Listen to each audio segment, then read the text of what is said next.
make pretty women jump and shout. Muy bien, amigos y amigas, ya estamos de vuelta. Tremendo temón, ¿no? Vamos, como les dije yo al principio del programa, tenemos un tremendo invitado, un honorable invitado. Tenemos con nosotros al senador Alejandro Guiller, sociólogo, periodista, magíster en ciencias sociales, quien nos va a estar contando un poco cuál es su motivo a nuestra ciudad, a nuestra región, y vamos a hablar bastante también de descentralización. ¿Cómo está, senador? Muy buenas noches. Muy bien, Rafael, Edwin, un abrazo a ambos y a todas las auditoras y auditores de Radio Capísima. Bueno, y como bien lo dijo el senador también, tenemos, ya ustedes lo conocen, es parte de nuestro panel también, donde conversamos habitualmente, a don Edwin Briceños, director de la Fundación de Superación de la Pobreza. ¿Cómo estás, Edwin? Bien, muchas gracias, Rafael, acá para conversar y dialogar durante todo el día sobre un temazo para la región, pues, descentralización. Esta vez vais a tener que hablar un poco menos. Sí, por supuesto, acá tenemos un invitado acá, hay que aprovechar. Hay que aprovecharlo, ¿no? Bueno, senador, partamos rápidamente. O sea, ¿qué lo trae por acá en nuestra región? Sabemos que es un tema sobre la descentralización de Chile, pero cuénteme un poco, mire, es una tarea titánica. ¿Se puede? ¿No se puede? ¿Tiene que haber voluntad política? ¿De qué depende la descentralización de este país? Bueno, primero un saludo muy afectuoso. Estoy en Arica invitado por el capítulo regional Arica Parinacota de la Fundación Chile Descentralizado para trabajar este tema. Además, como soy presidente de la Comisión de Defensa del Senado, estuvimos ayer en el juramento de la bandera en Antofagasta y hoy quería darle un saludo muy particular a la unidad de Arica, que es la más poderosa de Chile, dicho sea de paso, ¿no? Tuve la oportunidad de estar con el general Griffith y el general Alonso. Esta es una de las, creo que debe ser la única división que tiene dos generales.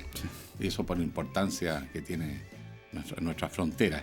Y no solo para las partes bélicas, entre paréntesis, sino porque también forman parte de todo lo que es el cordón de seguridad para emergencias y catástrofes. Entonces estamos con un nivel de aislamiento evidente desde el punto de vista geográfico del Chile central, donde se toman las decisiones, y ahí entramos en materia. Es difícil abordar la descentralización primero porque culturalmente Chile fue constituido como un país centralizado y la constitución nuestra vigente define a Chile un país centralizado y, si me apuras y analizas su ordenamiento, bastante jerárquico y autoritario. Un gran poder presidencial, poco poder del Congreso y prácticamente los gobiernos regionales no existen. Se habla de gobierno regional, pero no son más que delegaciones del gobierno central. Y por lo tanto nuestra aspiración es un ordenamiento institucional, es una constitución descentralizada que reparte poder y sobre todo eso reparte transparencia y controla la corrupción de las élites que dirigen, porque aquí es descentralizado, es más tiene menos poder y a su vez es más fiscalizable y con mucho mecanismo de participación ciudadana. Por lo tanto, ese aspecto más jerárquico de la Constitución chilena también tenemos que cambiarla por una más horizontal, con más participación de la ciudadanía en la toma de decisiones. Y la aspiración fundamental es que podamos constituir gobiernos regionales con facultades administrativas, políticas y financieras para liderar lo que es la propuesta de desarrollo de cada región, que donde los ciudadanos tienen que definir qué tipo de desarrollo quieren y cómo establecen los equilibrios y las compatibilidades entre una actividad y otra, porque no se puede tener todo, hay que hacer opciones. Bueno, dentro de lo que usted nos contaba, me llamó la atención el empoderamiento ciudadano. ¿Es tan importante que la ciudadanía esté empoderada en este tipo de situaciones como para poder generar los cambios? Por supuesto que sí, porque yo diría dos grandes cambios de Chile en las últimas 3 décadas. Uno, el surgimiento de una vigorosa clase media, vulnerable desgraciadamente, con muy pocos mecanismos de defensa. O sea, una clase media que dejó de ser pobre, pero que no logra consolidar su situación, porque no tiene redes de seguridad previsional, no tiene redes de seguridad en salud, el mismo trabajo es precario en Chile, en consecuencia una clase media que continuamente se ve amenazada, sobre todo en los ciclos económicos, muy habitual en países como el nuestro, que es exportador de materias primas. Entonces, bailamos mucho al concierto de lo que pasa en el mundo, y por lo tanto esta clase media crece y después se achica, crece y enfrenta crisis. Y ellas reclaman políticas públicas que les den piso y estabilidad en el tiempo. Y en segundo lugar se dieron cuenta que no pueden esperar de las autoridades que se hagan cargo de las políticas públicas, sino que ellas tienen que ser participantes. La crisis, por ejemplo, que estamos enfrentando en este rato, que es absurdo. Todo el mundo quiere una reforma educacional en Chile, pero los profesores llegaron a sentir que no es una reforma que les pertenezca, que se la están imponiendo, que no es lo que ellos aspiraban. Y eso es porque no supimos abrir realmente un diálogo ciudadano para definir entre todos qué educación queremos. Y sino que hubo un grupo de iluminados que desde el ministerio han pretendido imponer un modelo educacional que sigue siendo finalmente burocrático, medio autoritario, porque el espíritu de la Constitución vigente. Entonces, mientras no hagamos cambios globales, eso se va a seguir notando. O sea, tienes que cambiar los estilos de hacer política. Una cosa es el cambio institucional, formal, y otro es el cambio sociológico, y el país está cambiando. Entonces se está produciendo una disociación entre las instituciones y la ciudadanía que quiere participar y que quiere descentralizar el poder. Ese es el gran problema que tenemos. ¿Existe voluntad política para generar los cambios o no? Yo creo que es cruzado, es mix. Mira lo que voy a decir. Yo creo que hay sectores tanto de la nueva mayoría como de la izquierda, que no se identifica, o de un grupo nuevo, que representan otras visiones que no se alinean entre derecha e izquierda. Y la propia alianza tiene gente que cree en la descentralización. Y hay otros que no creen. Entonces empiezan los conflictos internos de las coaliciones. Por ejemplo, en la nueva mayoría a mí no me cabe duda alguna que la presidenta Bachelet cree firmemente en la descentralización. Pero no me cabe duda que dentro de su propio gobierno hay gente que no cree en ella. Entonces no quieren delegar poder, porque delegar poder es muy difícil, muy difícil. Entonces, ¿qué tenemos que hacer en paralelo? Generar nuevos poderes que sean capaces de confrontarse al poder central. Es tarea más nuestra que del gobierno central, quiero decirlo de esa manera. Es titánico. Sí, porque senador, además las regiones también somos centralistas. O sea, tú repites el modelo. Por ejemplo, Antofagasta se queja de Santiago como Calama se queja de Antofagasta. A nosotros nos pasa con Putre. Exacto. ¿Te fijas todo? ¿Por qué? Porque las estructuras son piramidales. Entonces necesitas un cambio cultural muy profundo, porque la mayoría de nosotros no se da cuenta, pero les encanta salir en la televisión nacional, más que valorar el empoderamiento de los medios locales. Así es. Me voy a agarrar eso que estaba diciendo usted. En la región metropolitana se comprende el 2% del territorio nacional y concentra el 42% de la población. Y de los recursos más todavía. ¿Cómo podemos, qué medidas podríamos tener, por ejemplo, para poder evitar eso? Porque es algo que va en creciente y en definitiva ¿por dónde agarramos? ¿Por dónde agarramos para poder atajamos todo lo que está pasando y cambiamos el sistema? ¿Cómo lo hacemos? El empoderamiento debe partir en la región. O sea, el centro no va a soltar el poder porque sí, va a soltarlo cuando lo obliguemos. Y, por ejemplo, ha sido muy importante, primero, por ejemplo, desde el punto de vista institucional, que Arica-Parinacota sea circunscripción y pueda elegir 2 senadores. Mira lo que ha hecho Vlado, por ejemplo, Mirosevic, con quien tengo la suerte de conocerlo antes que fuera parlamentario y está haciendo una labor espectacular. Incluso dentro de los líderes juveniles, que más o menos 1/3 de la Cámara de Diputados se renovó, ojo con eso. Y ya llegó una muchachada joven y llena de ilusiones. Y llegó a desordenar un poco también. Exacto. Pero Vlado es muy equilibrado, ¿eh? Vlado no es el típico lolo que dispara con el ventilador, como le pasa con el Boric, por ejemplo, de repente, de quien también tengo gran aprecio, pero el Boric es más francotirador. El Vlado es más dialogante, es más, digamos, de los acuerdos, pero de cambio. Entonces, el tener representantes fuertes con voz propia que representan la aspiración de una región o de una comuna es sumamente importante acá. Entonces, por ejemplo, lo primero fue cuando se hizo la reforma tributaria, defendimos un grupo parlamentario la necesidad de los impuestos regionales. No es que se subieran más los impuestos de lo que ya acordado. Si tú dices que ya se va a pagar impuestos 20% o 27%, ok, 27%, pero una parte de eso tiene que ser impuesto regional para que las autoridades locales puedan hacer una planificación de desarrollo sabiendo que cuentan con recursos. Y además porque te permite generar iniciativas que atraigan inversiones. Y tú sabes que esas inversiones van a ser recibidas bien por la población porque la población se va a beneficiar, no como ahora que te meten cualquier inversión y no ves un peso. Entonces, por ejemplo, esas cosas las podemos cambiar, pero hay que generar un poder local. Primero, muy importante, posicionar los medios de comunicación para construir identidad y conciencia de un proyecto y de una vocación regional. Cambiar la mirada. Después, y los medios de comunicación sirven también para articular mucho a la población. Es necesario tener espacios donde se le explique a la población y se gane conciencia. Y luego ir generando las estructuras. Por ejemplo, Arica fue una ciudad que tuvo muchas y muy importantes asociaciones de vecinos para el adelanto de Arica, por ejemplo.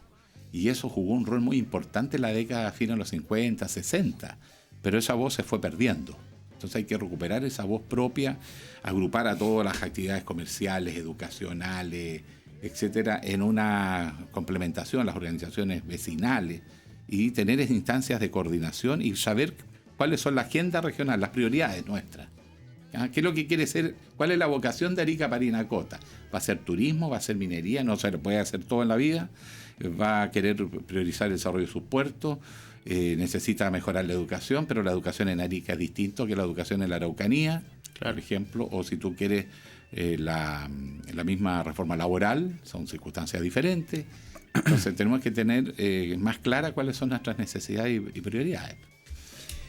A ver, en Arica está la más baja inversión pública y privada a nivel nacional. Por poner un ejemplo, en Chile la inversión pública es del 20% y la privada es del 80%. Aquí en nuestra 15ª región la inversión pública es de un 60% y la inversión privada es de un 40%. Nuevamente le pregunto, yo sé que usted no tiene todas las respuestas para poder, sí. Pero nuevamente le pregunto, ¿cómo podemos revertir eso? ¿Qué hacemos en definitiva? Mira, lo primero es definir cuál va a ser el destino de Arica Parinacota. Eso lo tienen que definir los ariqueños, yo no. Eso es una cosa muy propia de acá. Pero, por ejemplo, así a simple vista, es una región que tiene particularidad, porque tiene 2 vecinos. Son de frontera. De todas maneras, Arica debe dar lugar a iniciativas. Por ejemplo, si yo fuera la persona que pudiera hacerlo, eximir de impuestos a las personas que se vengan a vivir a Arica. Sobre todo cuando jubila. Como pasa en algunas ciudades americanas. Ciudad para jubilar. En Florida pasó eso y el boom que tuvo después. De inmediato, porque lo mismo, claro, además tú puedes tener subsidio a la vivienda, lo cual implica un repoblamiento. Segundo lugar, las mejores universidades para que lleguen los mejores alumnos, no solo de Chile, del norte, sino que potenciar un par de universidades públicas, por ejemplo, y si las privadas lo quieren hacer, tanto mejor, para que los mejores alumnos del sur del Perú, los mejores alumnos de Bolivia, los mejores alumnos de Paraguay, del noreste argentino, vengan a estudiar minería acá, por ejemplo, si es que esa es la decisión, u otras, pero prepararlos a altísimo nivel, son universidades de integración. Perú ha hecho más avance que nosotros en esa materia, en materia de salud, por ejemplo, pero por ejemplo especialidades complejas. Nosotros deberíamos ser el que atiende a la población que lo necesita en los países vecinos. Entonces Arica tiene que transformarse desde luego en una ciudad administradora de frontera. Eso le da ya un rol y le da una importancia estratégica. Además, por ejemplo, cosas que hemos estado conversando a nivel de Fuerzas Armadas. Nosotros hemos tenido varias tragedias en Chile y las Fuerzas Armadas han sido muy importantes en salir de esas tragedias. Lo estamos conversando hoy día con el general Griffith y el general Alonso. ¿Qué pasa si hay una catástrofe y hay 25.000 chilenos en Tacna y se corta la frontera? Tienen que entrar a colaborar las Fuerzas Armadas, ¿no es cierto? Y todos los organismos. Entonces tú tienes un despliegue de apoyo a los países vecinos también, porque también te beneficia. Tienes que traerte a los chilenos de vuelta, tienes que atenderlo allá si no te los puedes traer. Claro. Entonces buscar maneras nuevas en una zona de frontera mucho más abierta, mucho más colaborativa, de manera que el vecino te necesite. Y ahí se empieza a construir la paz. Cuando los países se necesitan, nadie pelea. Bueno, el problema es cuando no nos necesitamos, entonces cualquier tontera y enciende la pradera. Hoy por hoy nosotros necesitamos de Tacna y Tacna nos necesita a nosotros también. Hay un flujo comercial importante entre Arica y Tacna. O sea, hay más integración en Arica y Tacna que la que puede haber en Antofagasta, Calama. Sí. Y a eso iba, que en definitiva, por ejemplo, con todos estos problemas limítrofes de La Haya y cosas que se han presentado, que acá en Arica por lo menos siempre decimos, esto es un problema entre Santiago y Lima. Exacto. Porque nosotros aquí convivimos, o sea, estamos más cerca de los peruanos que del mismo Chile, que aquí que está a más kilómetros de distancia de lo que está Tacna. Entonces hay una relación distinta, como bien usted lo decía, tenemos la posibilidad de ser una zona tripartita, entonces hay que aprovechar eso, ¿no es cierto? Ya, vamos entonces, quiero hablar un poco del FNDR de la región. Es el más bajo del país, el presupuesto más o menos es de 25.000 millones, considerando que en otras regiones más aisladas, 34 creo que viene después, que es la región de Magallanes, Aysén por ahí, 43. ¿Qué podemos hacer? ¿Tenemos que subir el presupuesto? ¿Qué es lo que está pasando? Porque en Arica, y que es también un clamor popular que viene de muchos años atrás, del abandono regional que ha tenido por parte del gobierno central. Claro, lo que pasa es que hay que entender lo que es la dinámica de la política primero para después buscar la solución. Cuando tú tienes un país donde está tan concentrado todos los recursos en el área central, la tentación de todo gobierno es tomar medidas que te den apoyo popular, voto. Y evidentemente Santiago, con 7 millones de ciudadanos, resuelve cualquier elección. Y por lo mismo las regiones extremas con menos densidad de población son miradas como que muy importantes, muy estratégicos, pero nunca es prioridad de verdad. Y se hacen esfuerzos, pero son medios aislados. Entonces no hay una labor persistente porque se impone el concepto del centralismo. El centralismo, donde están los recursos, donde está la población, ahí pongo el acento, porque tiene más impacto y tiene más votos. Entonces nosotros necesitamos trabajar más, creo, en el norte de Chile, el concepto de macrozona. Nosotros tenemos que hacer alianza entre nosotros. ¿Por qué yo, siendo senador de Antofagasta, vengo con tanto gusto a Iquique o Arica? De hecho, he estado en Iquique, ahora estoy en Arica, después voy a volver a Arica dentro de poco, tengo que ir a Iquique, porque si nosotros no hacemos una alianza desde Atacama al norte y creamos el concepto de macrozona con particularidades cada región, entonces, con sus propios proyectos de desarrollo autónomos, pero coordinado en lo común, nosotros tenemos otra fuerza. La unión hace la fuerza, en definitiva. Exacto, tenemos que trabajar también el concepto de... la regionalización no es incompatible con el concepto de macrozona. Aquellas regiones que tienen climas, economías, geografías, características demográficas comunes. Por ejemplo, todos nosotros tenemos un fenómeno migratorio en la zona norte de Chile, de Atacama al norte, fuertísimo. Y no tenemos políticas de migración.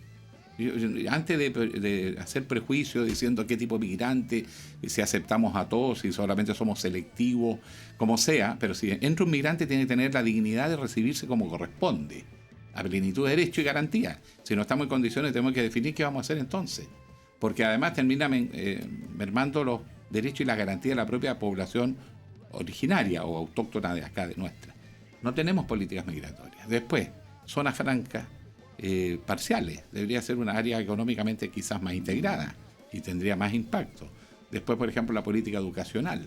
Nosotros tenemos ciertas características en principio comunes. Hay que afinar el proyecto de desarrollo, sobre todo Arica Parinacota. Yo creo que tiene que definir más claramente su vocación. Antofagasta es minera. Y claro, para nosotros minería, energía, agua y ahora con mucha conciencia puertos. Necesitamos modernizar nuestros puertos que están perdiendo competitividad. Quedaron chicos, poco profundo, etcétera. Los barcos nuevos ya no van a poder llegar a estos puertos nuestros si no nos ponemos las pilas. Pero además tenemos que ser compatibles con otras actividades, por ejemplo, turismo en Arica, en el caso de Antofagasta, agricultura en la alta cordillera. Nosotros estamos despoblando y estamos acentuando las desigualdades territoriales en vez de llegar a un mayor equilibrio en el tratamiento. Eso hace que necesitemos trabajar más unidos, eso nos va a dar más fuerza y con mayor claridad de la vocación de desarrollo de cada región. Senador, para ir resumiendo y para que la gente nos vaya entendiendo en la casa, ¿cuáles son los efectos positivos de la descentralización y va de la mano la descentralización con el desarrollo del país? Por supuesto, la experiencia de los países que van antes que nosotros demuestra que descentralizar está asociado a un crecimiento más armónico. Porque si tú solo desarrollas Santiago, estás despoblando el resto del país. Los jóvenes se quieren ir todos a Santiago. Y eso es un monstruo que ya no... Mira, solo con el cambio climático, ahora se dice que viene un frente de lluvia, pero yo lo noto año a año, cómo disminuye las lluvias y aumenta el desierto. Nosotros vamos a tener un problema de agua severo en un plazo de 10, 20 años. Severo. Ciudades como Santiago, si no resolvemos el problema del agua, puede llegar a ser crítica. Entonces, si tú tienes un desarrollo más equilibrado de tu territorio, con la población más desplazada, con emprendimiento y actividad económica más razonable, tú mejoras. Pero nosotros tenemos una paradoja. Por ejemplo, la zona norte, por ahora, en lo fundamental es minera. Atrae mucha población, pero la gente no se queda. Viene al 7x7 y toda esta fórmula alternativa, pero ya no viven acá, ni siquiera su primera casa. Arica es menos dramático porque viene gente de la minería a vivir a Arica porque es una ciudad que tiene muchas virtudes. Otros se están yendo a Tacna. Pero, por ejemplo, muy pocos se quedan en Calama, muy poco en Antofagasta. Porque son ciudades muy duras, calidad de vida muy inferior a la de la zona central. Entonces, mientras tú no tengas estándares de calidad a nivel nacional homogéneo, se va a acentuar el desequilibrio de la población a nivel territorial. Y por lo mismo muchas actividades que no tienen que ver con la actividad dura económica se posicionan en la zona central del país. O sea, nosotros o revertimos lo que nos pasa o vamos a entrar en una situación que ya es crítica. Santiago es una ciudad que ya está colapsada y las regiones se van viendo empequeñecidas. Entonces tenemos que revertirlo mejorando la calidad de vida con políticas públicas de ocupación de territorio. Un ejemplo que yo tiré al pasar, pero lo he conversado con ex senadores de esta zona, ¿no? Por ejemplo, Arica Parinacota debería ser una zona que tuviera exención tributaria para los jubilados. Aseguras poblamiento, pero tienes que asegurarle salud, Sí, claro. Por razones obvias, buena infraestructura, buena vivienda. Bueno, beneficios particulares para adquirir viviendas en Arica. O sea, tienes que tener, no puedes tener la misma política para todo el territorio, tienes que tener políticas particulares en la zona que quieres poblar. Después otra cosa, la asignación de zona, un premio para traer mejores profesionales o retener los mejores cuadros profesionales acá y no se quieran ir. Una mejor asignación de zona. Tú buscas las políticas para mantener el equilibrio, pero el objetivo es que tengamos equilibrio en el ocupamiento del territorio, calidad de vida similar, los estándares de calidad deben ser iguales en todo Chile, de todas las políticas públicas. No importa dónde estés, tu calidad de vida tiene que ser similar.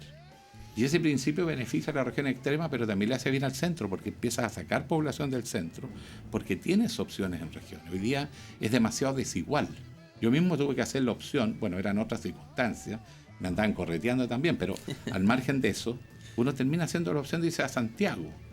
¿Por qué razón? Porque tiene más oportunidades. Mientras no las tengas acá, y yo te digo Arica, Parinacota, tiene que ser la gran zona de integración de Chile con sus países vecinos. Es la única manera de resolver el conflicto que tenemos más que centenario, si somos capaces de generarles servicios que necesiten. Y eso además te permite generar amistad cívica. Imagínate un chico que se vino a estudiar medicina a Arica, de Bolivia. Ese cabrón cambia la mentalidad de él. ¿Se fija? Y su familia, porque él va a hablar, va a ser un embajador nuestro también. Claro. Pero porque hiciste algo por él, no es pura gratuidad. Así que hay que buscarle la identidad arica en función, yo creo, uno, del tema territorial, de su vecindad. Yo creo que es estratégica esta zona, pero hay que mirarla de una manera distinta como mira el resto del país. Por eso es que es importante la regionalización. Es otra mirada. ¿Y la importancia de la elección de intendente en todo esto? Siempre y cuando deleguemos competencias administrativas, políticas y financieras, porque si no vamos a elegir un señor y después el pobre caballero no le vamos a dar ninguna facultad para hacer nada, lo van a linchar en la plaza pública, frente a la iglesia de Eiffel. Entonces, pobre hombre o pobre mujer si no delegamos competencia. Y yo creo que en eso no hay tanta conciencia. Elegir intendente, ¿pero para qué? ¿Cuáles van a ser las facultades? ¿Qué rol va a jugar? Todavía no definen las facultades del intendente y ya están metiendo la imagen de un gobernador. ¿Qué es eso? ¿Quién va a dirigir esto? ¿Quién va a manejar los recursos? Que no puede ser una autoridad que no tiene recursos disponibles. Es como un tiburón sin dientes. Exacto, pues, un perro que ladra pero no va a tener mandíbula. Entonces la gente, una que se dé cuenta, ya no le hace caso. Y, a ver, ¿estamos siendo realmente escuchados por el gobierno central con este clamor de descentralización o no hay posturas del gobierno en este momento? No, la presidenta sí, y ella ha sido la gran impulsora de las reformas. Yo creo que a nivel de gobierno interior todavía no le tomó el pulso a Burgos, pero el ministro anterior no estaba en su agenda el tema de la descentralización, para ser sincero, y subsecretarios tampoco, salvo el de desarrollo regional, que fue intendente de Coquimbo. Cifuentes, él sí cree, pero lo veo muy solo, lo veo muy aislado, lo veo con poco respaldo. Y lo demás no dicen que no, sino que no se mueven, es la inercia, el peso de la noche, diría Jocelyn Holtz. No hay vocación todavía, no es un sentimiento mayoritario. Todo el mundo lo mira con simpatía. El santiaguino se da cuenta y dice, no, si tienen razón las regiones de reclamar. Pero hasta ahí llega. Y las que son autoridades piensan que las regiones no tienen capacidades de autogobernarse. En algunas regiones eso es verdad, pero hay que generar las condiciones. No hay que resignarse a decir, como no las hay, no lo hacemos, seguimos igual. No, tú tienes que crear las condiciones. Donde falta capacidad crítica, hacerlo. Por ejemplo, Aysén, ¿no es cierto?, no tiene universidades. Bueno, se está creando una. ¿Por qué? Porque es necesario crearle capacidad crítica. Pero si después no tienes capacidad de retener a los cuadros que emerjan de ahí, no va a hacer más que acentuar la migración, porque el cabro se va a sentir competente y se va a ir por otro lado. O sea, puede terminar haciendo el rol al revés. Claro. Entonces, por eso yo decía, por ejemplo, así, yo tiraría una asignación de zona más alta para la zona extrema norte y sur. Le tiraría más presupuesto a su universidad para que sean universidades críticas, además. O sea, también hagan investigación, innovación, ciencia, tecnología. Después incentivaría a gobiernos regionales realmente empoderados para que definan un plan estratégico vinculado a las aspiraciones ciudadanas y decir cuál es la vocación de desarrollo de Arica Parinacota. Yo no puedo venir a decirle a ustedes lo que ustedes tienen que querer, porque ya sería una actitud centralista, pero hay que hacerlo. Y coordinarse entre las regiones que estamos en los extremos para desarrollar un concepto de macrozonas más poderosas en los extremos para obtener más voz ante Santiago. Nosotros, por ejemplo, en este momento estamos trabajando el concepto de a ver si podemos extender los beneficios de la zona franca de Iquique a Tocopilla. Es un impacto hoy día marginal porque la verdad que las importaciones entran con poco impuesto, pero nos genera de todas maneras a nivel local un movimiento económico mayor. Y por lo tanto el crecimiento de Tocopilla se vincula con el de Iquique. El alcalde de Iquique, hemos conversado con él esto y a él le gusta la idea. O sea, hay un cierto sentido de integrarnos nosotros a la zona macro, zona norte. En Arica no ha funcionado mucho, pero de todas maneras mal no lo ha hecho tampoco, sobre todo a nivel de consumo.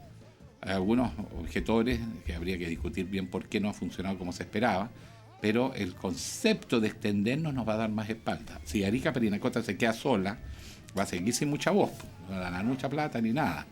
Pero necesitamos generar masa crítica, proyectos de desarrollo, en función de una vocación de desarrollo, y generar un concepto de macrozona. Y ahí tenemos aliados con los parlamentarios de las comunas vecinas o regiones vecinas. Senador, para ir cerrando esta muy buena conversación que hemos tenido hoy día, quiero invitarlo a que hagamos un jueguito. Decirle empiezan los periodistas con su jueguito. Ya. Dispare nomás, don Rafa. Ya, entonces, aborto terapéutico. Sí, es necesario, hay que descriminalizar eso. Es una situación muy dramática para las pequeñas. Imagínate a cabrita de 14 años que queda embarazada a veces del pololo o del papito, padrastro, qué sé yo, y la cabra desesperada y todo el mundo la recrimina, asustada, aterrada.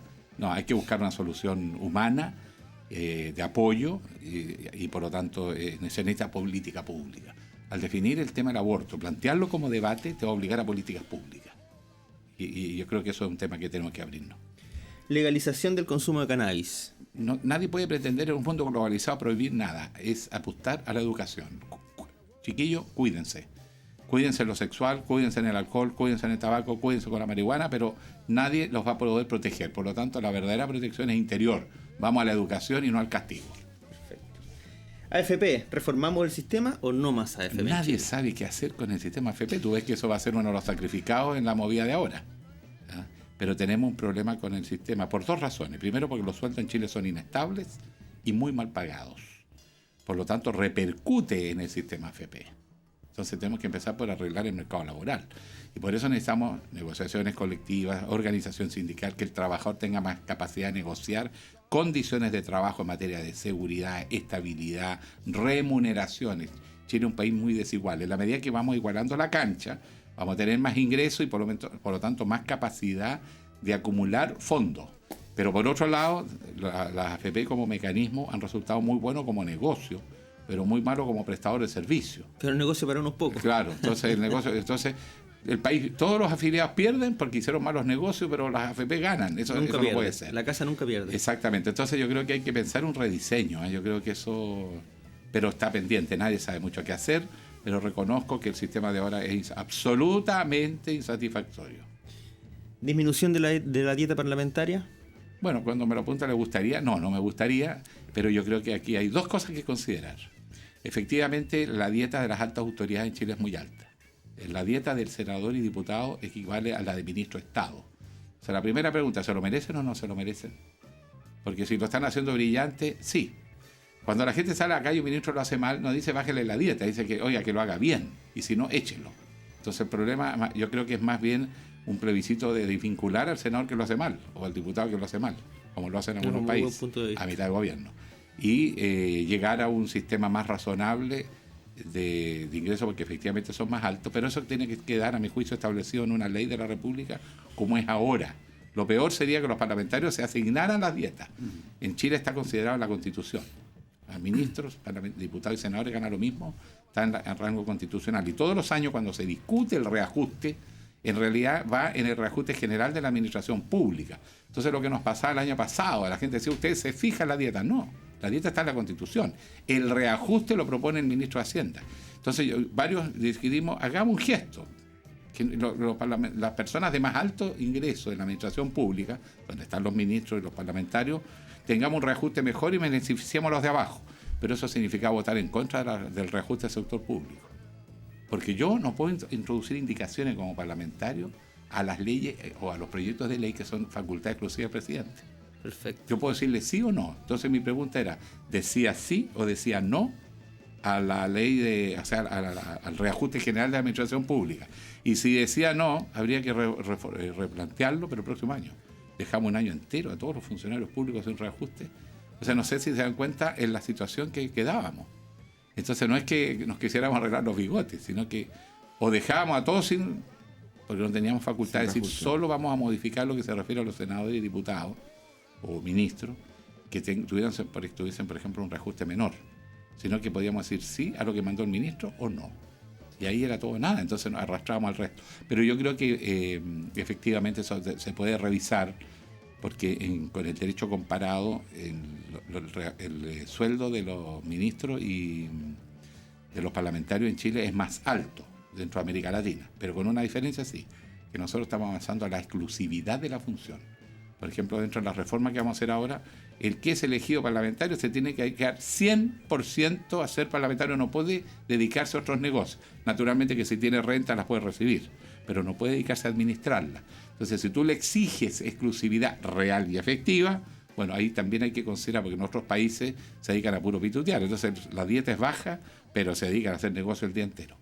Ahora, como en Chile hemos comprobado que además tienen otros ingresos medio truchos, en eso va a tener que ser draconiano, de manera que cuando entremos a la real sueldo, tenemos que haber despejado todas estas cosas. O sea, exclusividad. Segundo, regular todos los ingresos raros de esas platitas que le llegan a algunos parlamentarios todos los fines de mes, pagados por empresa. Eso se pena con la pérdida al cargo. Cuando despejemos todos esos ingresos raros, ahí vamos a ver con qué tiene que realmente vivir un parlamentario y podemos calcular algo razonable. Y por último, ¿tendencia musical? Yo soy ¿cómo se llama? El grupo que es dador y receptor universal. Todo depende del estado de ánimo, pero uno está marcado por su generación, por todos los grupos. Cuando uno era Lolo, los Beatles marca mucho mi generación. Entonces no puedo dejar de escuchar una canción de los Beatles y obviamente te llega. Ahora, el rock no pesado, el rock pesado que es de mis hijos, ese no me alcanza a llegar mucho. Y reconozco que tuve unos pololeos muy bonitos con lo que fue la música disco, un poquito light, pero estaba de moda, pues, brillantina y todas esas cosas. ¿Te acuerdas de Fiebre Sábado por la Noche? Guille bailando aquí en la zona norte, incluyendo Arica, cuando Lolo. Uno tributario a la música de su generación también. Bien, senador Alejandro Guiller, muchas gracias por haber estado con nosotros hoy día. Realmente ha sido un honor poder entrevistarlo y espero que esto se pueda volver a repetir en su próxima visita a nuestra región. Oye, le voy a mandar un saludo antes de irme, agradecerles a ambos la excelente conversa, Rafa, Edwin, pero también al José Toribio, que iba a llegar hoy y no llegó. Le pasaba lo mismo cuando era arquero de Deportes de Antofagasta. No llegaba nunca a la pelota porque es un segundo tarde. Es un castigo eso por no llegar. Un abrazo a todos y muchas gracias. Perfecto. Gracias. Bien, nos vamos entonces y le vamos a dar en el gusto al senador entonces y vamos con un tema buenísimo de los Beatles, Help.